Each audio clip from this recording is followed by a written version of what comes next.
আসসালামু আলাইকুম, welcome back to my channel Giants Mom Cooking World. আজকে আমি আপনাদের সাথে শেয়ার করব চিকেন শর্মা। বাসায় শুধুমাত্র চিকেন থাকলেই কিন্তু এই চিকেন শর্মাটা আপনারা খুব সহজেই তৈরি করে নিতে পারেন, বাইরে থেকে না কিনে। অল্প কিছু উপকরণে যখন তখন বানিয়ে নিতে পারেন। চলেন শর্মাটা বানানো যাক। এখন একটি মিক্সিং বলে নিয়ে নিচ্ছি 1 কাপ পরিমাণ ময়দা। আপনারা এখানে ময়দার পরিবর্তে আটাও নিতে পারেন, তবে ময়দা দিলে খেতে একটু বেশি টেস্টি হয়। এরপর দিয়ে দিচ্ছি স্বাদমতো লবণ। এরপর এখানে দিয়ে দিচ্ছি 2 চা চামচ চিনি দিলে বাইরে যে আমরা শর্মা খাই সেরকম একটা টেস্ট আসে রুটিতে। এরপর দিয়ে দিচ্ছি 1 চা চামচ ইস্ট। এরপর আমি উপকরণগুলো ভালোভাবে ময়দার সাথে মেখে নিব। এখন আমি কিছুটা পরিমাণ তেল দিয়ে দিচ্ছি। এখানে আমি তেল নিয়েছি 1 টেবিল চামচ। এরপর আমি এখানে কুসুম গরম দুধ দিয়ে দিচ্ছি। এই দুধটা তো টোটালি অপশনাল, আপনারা গরম পানিও দিতে পারেন, তবে দুধ দিলে খেতে বেশি মজা হবে, সেই জন্য দিয়েছি। আমি খুব ভালোভাবে এখন ডোটা বানিয়ে নিব। আপনারা যদি আমার চ্যানেলে নতুন হয়ে থাকেন প্লিজ সাবস্ক্রাইব করবেন। আমি 5 মিনিট সময় মথে নিয়েছি। এখন আমি এর উপরে কিছুটা পরিমাণ তেল লাগিয়ে রেস্টে রেখে দিব আধা ঘন্টার জন্য। আপনাদের হাতে সময় থাকলে আরও বেশি সময় রাখতে পারেন। আমি একটি র্যাপিং পেপার দিয়ে র্যাপ করে নিচ্ছি। এই পর্যায়ে আমি একটি চিকেনের ব্রেস্টের পিস নিয়েছি। আমি একটি টিস্যুর সাহায্যে খুব ভালোভাবে পানি মুছে নিব। এখন আমি একটু বড় বড় টুকরো করে নেব। আপনারা ইচ্ছে করলে ছোট ছোট টুকরো করতে পারেন, তবে বড় বড় টুকরো করে নিলে এর ভেতরে জুসি ভাবটা ঠিক থাকে, তাই এভাবেই আমি করে নিচ্ছি। এখন একটি বাটিতে চিকেনগুলো তুলে নিচ্ছি। এখন আমি চিকেনটা ম্যারিনেট করে নিব। এর জন্য এর মধ্যে দিয়ে দিচ্ছি 1.5 চা চামচ আদা রসুন বাটা। এরপর দিয়ে দিচ্ছি 1/2 চা চামচ মরিচের গুঁড়া। এরপর দিয়ে দিচ্ছি 1/2 চা চামচ জিরার গুঁড়া। দিয়ে দিচ্ছি 1/2 চা চামচ গরম মশলার গুঁড়া। এখন দিয়ে দিচ্ছি 1/2 চা চামচ গোলমরিচের গুঁড়া। এরপর দিয়ে দিচ্ছি 1 টেবিল চামচ সয়া সস। সবশেষে দিয়ে দিব লবণ। লবণটা আপনারা সাবধানে দিবেন, যেহেতু সয়া সসে লবণ থাকে। এখন সবগুলো মশলা আমি খুব ভালোভাবে চিকেনের সাথে মেখে নিয়েছি। চিকেনটা এখন আমি একটি র্যাপিং পেপার দিয়ে র্যাপ করে নিব।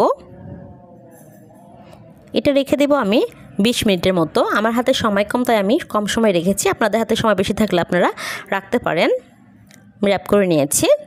এখন এটা আমি একটা সাইড রেখে দিচ্ছি। 20 মিনিট পর ফিরে এসেছি। চুলাতে একটা প্যান বসিয়ে দিয়েছি। আর এখন আমি চিকেনটা নিয়ে নিব। এখন প্যানের মধ্যে দিয়ে দিব সামান্য পরিমাণ তেল। আমি খুব বেশি তেল দিয়ে আজকে ভাজবো না, সামান্য পরিমাণ তেল দিয়ে আমি চিকেনটা ভেজে নিব। দিয়ে দিচ্ছি একে একে সব চিকেনগুলো। সবগুলো দিয়ে দিয়েছি। কিছু সময় আমি ভেজে নিয়েছি। একটা সাইড উল্টে দিচ্ছি। এই সাইডটাও আমি 3-4 মিনিট সময় ভেজে নিয়েছি। আরও আমি 3-4 মিনিট সময় ভেজে নিব উল্টে পাল্টে। আমার ভাজা হয়ে গিয়েছে। এখন আমি চিকেনগুলো তেল ঝরিয়ে তুলে নিচ্ছি। সবগুলো চিকেন তুলে নিয়েছি। এদিকে আমি ডোটা নিয়ে নিয়েছি, ফুলে 3 ডাবল হয়ে গিয়েছে। এখন এর ভেতরের বাবলগুলো আমি বের করে দিব, হাত দিয়ে একটু মথে নিব। এই পর্যায়ে ডোটা কিন্তু একটু রাবারি হবে, আমি একটু মথে নিব। আপনাদের ইস্ট যদি ভালো না থাকে তবে ডোটা কিন্তু ফুলবে না। আবার হালকা গরম কুসুম পানি দিয়ে কিন্তু এটা গুলে নিতে হবে। আমি 4টা বানিয়ে নিচ্ছি। আমি 4টা শর্মা বানাবো আজকে, সেই জন্য একটু মথে নিয়েছি। এখন কিছুটা পরিমাণ আটা ছিটিয়ে আমি রুটিটা বেলে নিব। রুটিটা কিন্তু খুব বেশি পাতলা হবে না, একটু মোটা সাইজেই হবে। আমি একটা বানিয়ে নিয়েছি। এইভাবে আমি সবগুলো একইভাবে বানিয়ে নিব। সবগুলো বানিয়ে চুলাতে চলে এসেছি।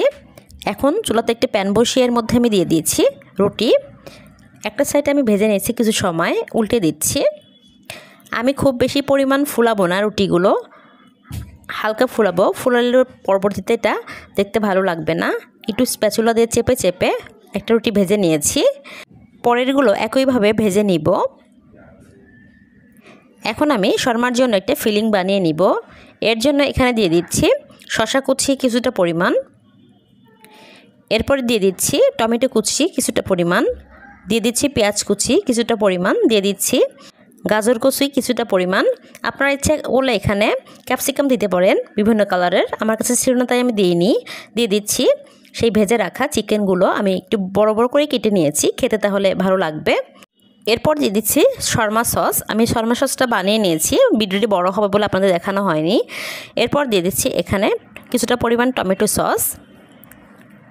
এখন দিয়ে দিচ্ছি কিছুটা পরিমাণ চিলি ফ্লেক্স। চিলি ফ্লেক্সটা টোটালি অপশনাল, আপনারা ঝাল না খেতে চাইলে নাও দিতে পারেন, তবে আমি একটু ঝাল আবার একটু মিষ্টি এটা খাবো বলে এটা দিয়েছি। এখন খুব ভালোভাবে সবগুলো মিশিয়ে নিব। মেশানো হয়ে গিয়েছে, একটা সাইড রেখে দিচ্ছি। এখন আমি একটি ফয়েল পেপার নিয়েছি, এর উপরে একটা রুটি দিয়ে দিচ্ছি। এখন আমি রুটির উপরে ফিলিংটা দিয়ে দিব, সামান্য একটু সাইডে আমি দিয়ে দিচ্ছি। চিকেনের এই ফিলিংটা আপনারা কম বেশি করে দিতে পারেন, যেহেতু বাসায় বানাচ্ছি সেই জন্য একটু বেশি পরিমাণ দিব, তাহলে খেতে ভালো লাগবে। এখন আমি এইভাবে মোল্ড করে নিচ্ছি, একটা সাইডে আমি এইভাবে ফয়েল পেপারটা ঢুকিয়ে দিচ্ছি। একটা বানানো হয়ে গিয়েছে, সবগুলো একইভাবে বানিয়ে নিয়েছি। এই পর্যায়ে আমি আপনাদেরকে একটা কেটে ভেতরটা দেখাচ্ছি কেমন হয়েছে। অল্প কিছু উপকরণে খুব সহজেই কিন্তু আপনারা বাসায় শর্মা বানিয়ে নিতে পারেন। আমি কেটে নিয়েছি, দেখতেই পাচ্ছেন ভেতরটা কতটা লোভনীয় হয়েছে। বাসায় অল্প কিছু চিকেন থাকলেই কিন্তু এভাবে এই শর্মা বানিয়ে নিতে পারেন যখন খুশি তখন। আমার ভিডিওটি ভালো লাগলে প্লিজ লাইক কমেন্ট শেয়ার করবেন, আর যারা আমার চ্যানেলে নতুন তারা প্লিজ আমার চ্যানেলটা সাবস্ক্রাইব করবেন, আর যারা অলরেডি সাবস্ক্রাইব করেছেন তাদেরকে অসংখ্য অসংখ্য ধন্যবাদ। সবাই খুব ভালো থাকবেন। আসসালামু আলাইকুম।